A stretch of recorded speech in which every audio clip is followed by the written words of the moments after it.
Luigi Chinetti Jr. is the son of Luigi Chinetti Sr., who was the United States importer for Ferrari, was a racing hero because Luigi Chinetti won Le Mans in 1949, driving the very first Ferrari to race at Le Mans.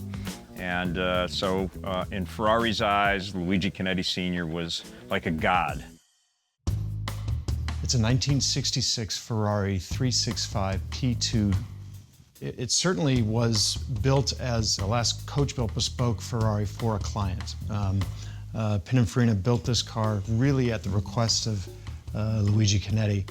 And it's been in the family since probably '68. Yeah. So you're going over 40 years. Well, chassis is a race chassis, completely, a 365P. And the body, or the style, came from Sergio Pininfarina, and it's a unique automobile. In 1965, there was no other car like this. At the auto shows, it was otherworldly. It was like a spaceship, center seat, all this wild design, mid-engine. I mean, it was the belle of the ball.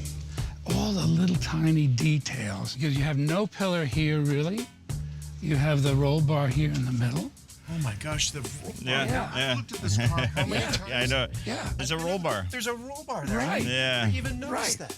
This car has so many fantastic details that are just fun to discover, and a great masterpiece is like that. You can stare at it again and again and discover new things.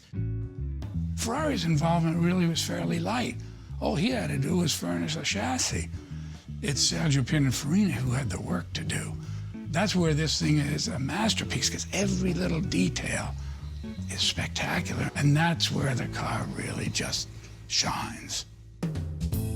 Certainly, I think there were elements that Pininfarina and Ferrari were hoping to put into production, and there are lots of things on this car, little design elements, little features, which you can see on the later production cars. For instance, the front fenders and the nose depict a Dino Ferrari that was made another 5 years after this car was built. The wheels you didn't see on any cars until the 365 2+2s, and then Daytonas had these wheels. The back window, again, goes to Dino. The body line that goes down the side of the car was later used in Daytonas. You know, this exterior is one thing, but it's what's under the hood that really counts. Well, you have the two tanks from the race cars, and then nestled in amongst the tubes, you have a dry sump engine straight out of the race car. It sits very low in the chassis, and the way they fit everything around it is really extraordinary. And it's sad that today you can no longer do things like that, especially as a factory. The end of an era this car represents. You can no longer do it. It'll never be done again. And the three people that were involved are no longer around either.